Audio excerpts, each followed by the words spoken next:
Mr. Speaker, I'm going to talk about three issues integrating my rebuttal and substantive. Firstly, whether or not this deserves punishment, and secondly, whether or not this speech is necessary for the public discourse and military strategy, and thirdly, what's going to be the effect of this proposal on the public discourse. So let's go on to my first point, which is about whether or not this deserves punishment. Now that general claim coming from their first point is that the public servants should not be allowed to speak against the government because they should be representatives, they should be serving the public interest. But we also told you from the Prime Minister, which was not particularly responded to, that freedom of speech is extremely important, constitutionally guaranteed in the liberal states for every single citizen. And therefore, when we have these two conflict necessities, we have to analyze the unique circumstance of the military. And we told you from the Prime Minister, we see a unique vulnerability in regards to their positions, and therefore they should be allowed to speak against the government. Now, to the extent that other public officials are not allowed to speak against the government, we see two things. Firstly, if the principle we are providing similarly applies for these cases, we are not necessarily averse to supporting the speech by the other officials, and therefore that's not going to win the debate. And second of all, Mr. Speaker, more importantly, we told you the reason why the military officials are unique, and the response coming from LO is that all servants are affected severely by the public decisions. But the extent, this is a matter of extent, Mr. Speaker.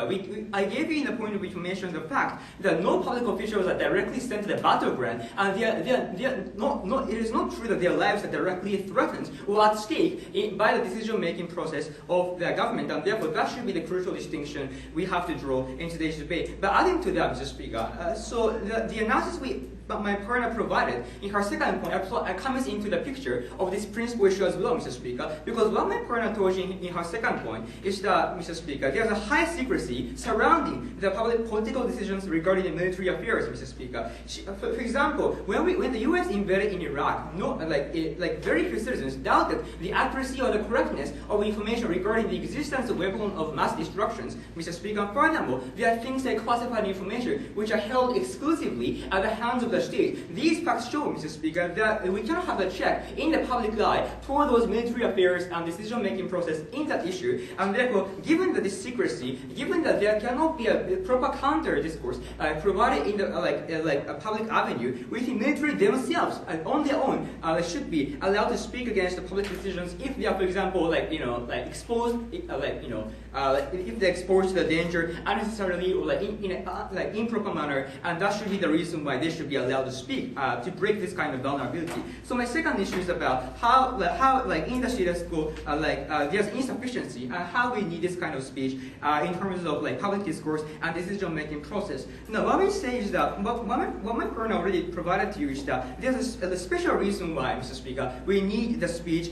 by the military officials on their own. Now, there are three reasons why. Firstly, Mr. Speaker, so I'm going to elaborate more. First of all, political decision is not always correct. The reason why General McChrystal criticized Obama is because there were insufficient scale and number of troops on the ground, Mr. Speaker, and therefore, sometimes there cannot be enough troops, as my partner already told you, to fight against terrorism on the ground, and that should be the reason why political decisions should be rectified in some circumstances. Now, secondly, Mr. Speaker, military spending is cut down in many of the states, especially in Europe and US, and most of the countries, Mr. Speaker, because there has been austerity measures, and there's public pressure in this context of financial crisis to cut down the spending, including the military spending, as a matter of fact, and therefore there might not be sufficient number of troops, Mr. Speaker, or weaponry to fight against terrorism again in this specific context of public pressure. And thirdly and lastly, we see that there is internal conflict between the public ministries. Now, LO talks about how military have the motivation to expand their skill by increasing the number of budget, but that logic applies for all the other ministries. For example, the ministry which are providing the public construction projects to increase employment and so on and so forth. All ministries have the same incentive. In that circumstance, it is not always the case that the defense ministry have strong enough power to convince, Mr. Speaker, the other ministers of political, the members of the Congress, that military budget should be increased in this specific moment. And therefore, for those three reasons, there is the reason why military themselves should be allowed to speak up, because there is, again, the vulnerability, not only for their lives, but also for in terms of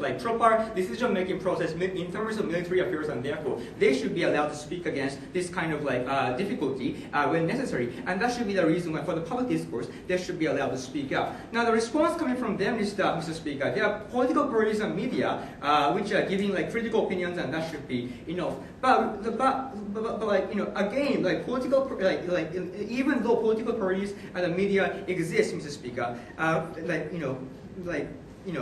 basically, the decision making are done by the executive official, for example, the president, in terms of the United States. And we told you all the reason why those executive and administrative branch are not always, Mr. Speaker, like sufficient adequate actor to single-handedly make decisions, like excluding the opinions of the military officials themselves. And therefore, Mr. Speaker, because they are the primary actor, but those primary actors are not always adequate decision maker, like exclusively or single-handedly, we think criticism by the military themselves or on their own is necessary, and therefore that should be allowed. So my third issue is about my third issue, which is going to respond to the rest of the material, is about what's going to happen in the after plan. Because all of their harm rests on the idea that there will be public discourse will be swayed one-sidedly by the opinions of those military officials. For example, he talks about how the opinions naturally spread to the lower echelon of those military branches. But what I want to say is that for several reasons, there will be a more balanced discourse, not distorted ones, in the after plan. Now, first of all,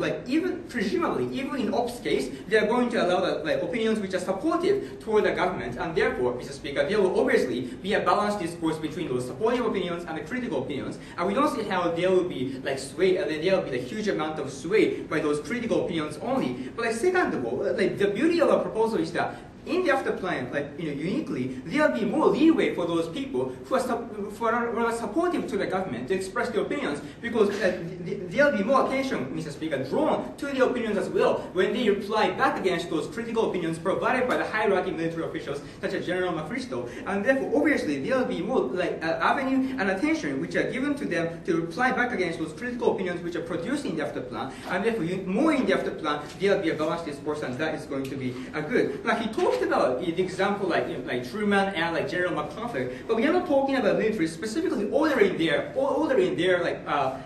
subordinates to conduct certain activities, right? Obviously, Mr. Speaker, speech is going to be reflected into the exact political decision first of all, and the political decision is the one which those military people have to support, have to abide by, and therefore, as long as political decision, Mr. Speaker, have to be made for them to act, Mr. Speaker, and we are not specifically talking about ordering, Mr. Speaker, to the subordinates. That's sort of how it is not going to materialize. For all those reasons, we are ever so proud to propose.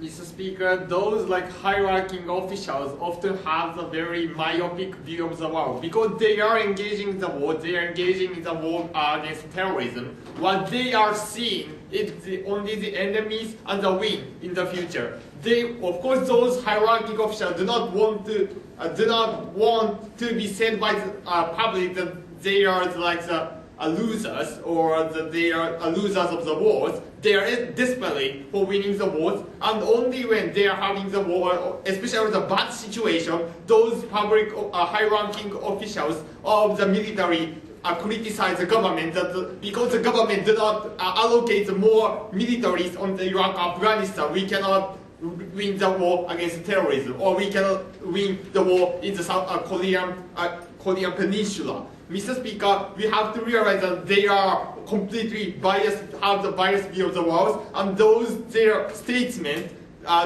do not influence the execution of the military conductions. But before that, first refutation. What the government side has consistently said is that the reason why those military high-ranking officials have the right to raise the voice is because their job is dangerous. Mr. Speaker, firstly, this is not true. Because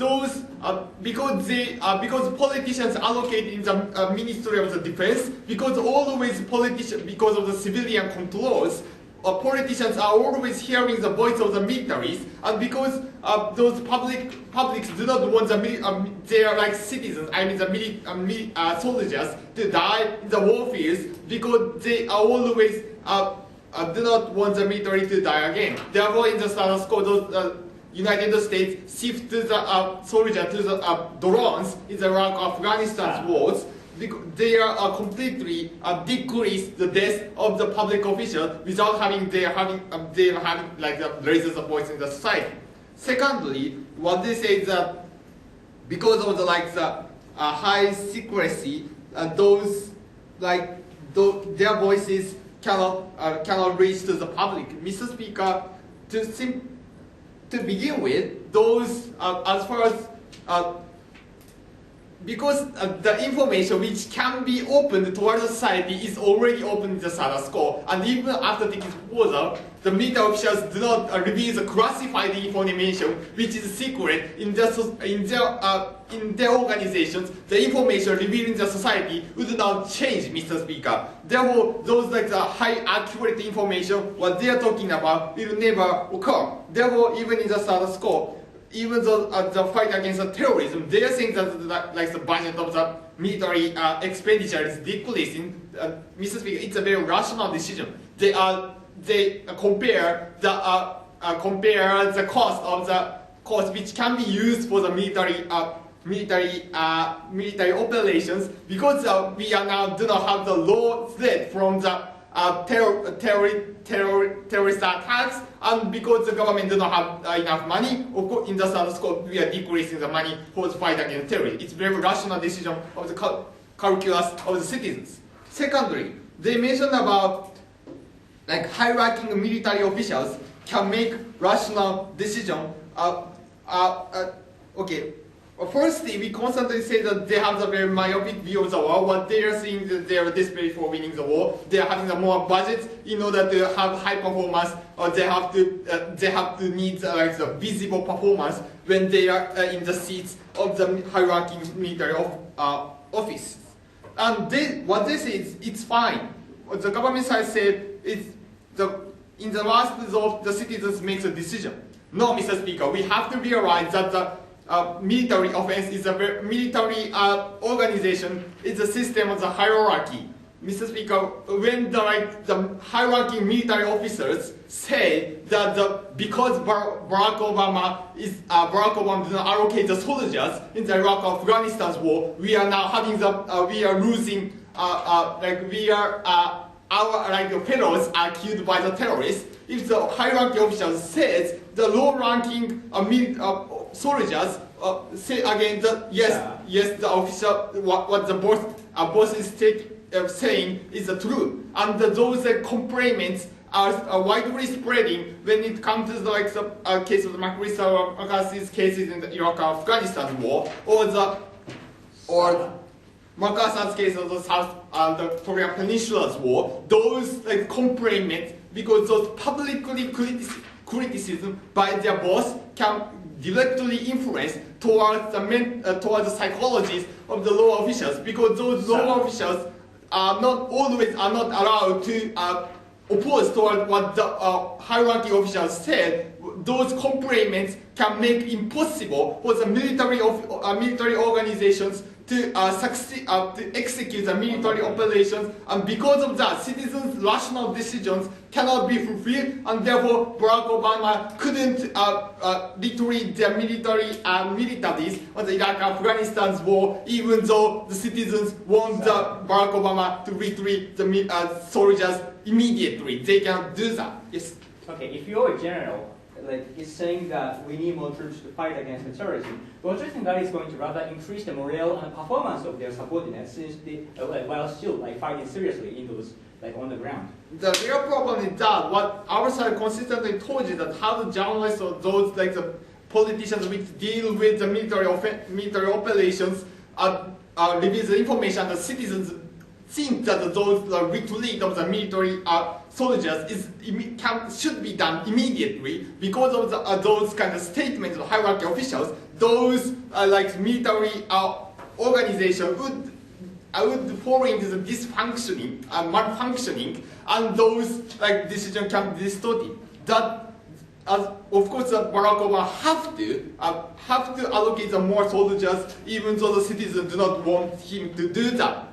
Therefore, Barack Obama fired the generals, and he succeed in retreat the military officials because he keeps the status quo. For those reasons we beg to oppose.